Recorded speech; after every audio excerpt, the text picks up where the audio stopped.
Hello friends, good morning.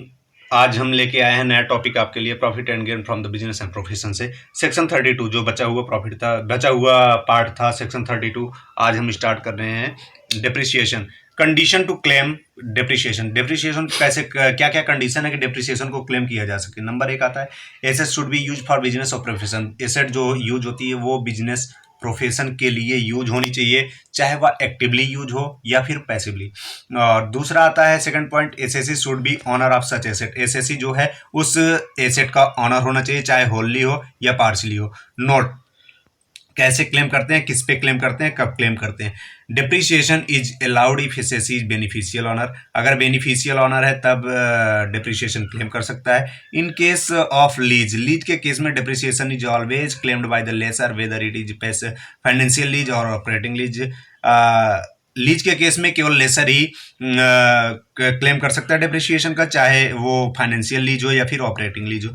In case of hire purchase, hire purchase का case आपको याद होगा कि हायर परचेज के केस में होता था कि जब हम लास्ट इंस्टॉलमेंट पे करते थे तब ऑनरशिप ट्रांसफर होती थी। लेकिन डिप्रिसिएशन के केस में मान लिया जाता है कि जिस दिन से हायर परचेज पे एसेट को लिया, उस दिन से जिसने लिया वो ऑनर हो गया और वो उसी दिन से ही डिप्रिसिएशन क्लेम कर सकता है।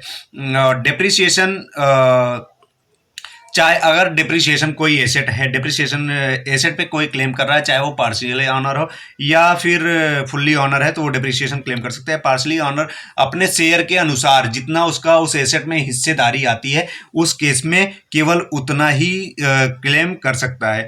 और पांचवा पॉइंट आता है, in case of standby machine या emergency spares the depreciation shall be allowed even if they are ready for use and not to put to use. जो स्टैंड बाई एसेट होती है उसको प्लांट और machinery के case में ready to use से ही depreciation claim कर से ना कि ये जरूरी है कि वो पुट टू यूज हो तभी क्लेम करें। स्टैंड बाई के केस में, स्पेयर्स पार्ट के वगैरह केस में, रेडी टू यूज के जब वो यूज के लिए तैयार हो जाती है तभी उसको डिप्रिसिएशन क्लेम कर सकते हैं, और ये जरूरी नहीं है कि पुट टू यूज पे क्लेम किया जाए। आते हैं बी पार्ट पे, classification of depreciation of asset. Depreciable asset, depreciable asset क्या क्या होती है, इसके क्लासिफिकेशन दे रखे हैं। इसमें आता है पहला टेंजिबल, टेंजिबल एसेट, फिर इंटेंजिबल एसेट। टेंजिबल एसेट होता है building, furniture, plant and machinery, और इंटेंजिबल एसेट, ठीक है। इंटेंजिबल एसेट में जैसे गुडविल वगैरह हो गया, ये सब होते हैं।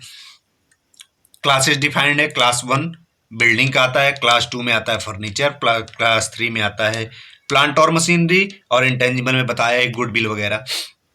सी, रेट ऑफ डिप्रिसिएशन, कैसे हम रेट क्लेम करेंगे और कैसे जानेंगे कि इस पे कितना रेट लगता है डिप्रिसिएशन का। तो पहला है एसेट, इधर एसेट फिर इधर रेट डिफाइंड है। एसेट में आ गया बिल्डिंग। बिल्डिंग अगर रेजिडेंशियल एसेट है, बिल्डिंग अगर रेजिडेंशियल है मतलब वहां पे हम रह रहे हैं और रेजिडेंशियल है, तो उस पर क्लेम करेंगे 5% के हिसाब से। और अगर जनरल है, नॉर्मल सा कोई सा भी, तो उस पर 10%। और अगर टेम्परेरी स्ट्रक्चर वो होते हैं जो मतलब टेम्परेरी बनाया जाता है थोड़े समय के लिए, उस पर हम 40% के हिसाब से डिप्रिसिएशन क्लेम करेंगे। दूसरा आता है फर्नीचर, फर्नीचर पे हमारा फिक्स है 10%। और थर्ड आता है प्लांट और मशीनरी। प्लांट और मशीनरी के केस में एक मोटर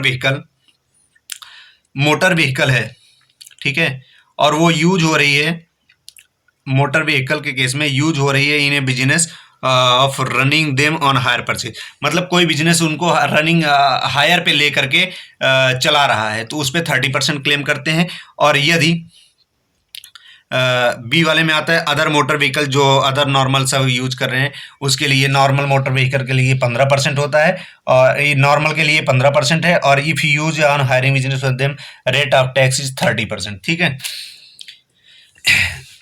और फिर आता है हमारा शिप पे लगता है 20%, एयरक्राफ्ट पे 40% क्लेम करेंगे, कंप्यूटर और लैपटॉप में 40% करेंगे। आगे हम डिप्रिसिएशन रेट को आगे अगले वीडियो में डिफाइन किए हैं। आज का हमारा वीडियो देखने के लिए थैंक यू वेरी मच। से लाइक करें, शेयर करें और सब्सक्राइब करें।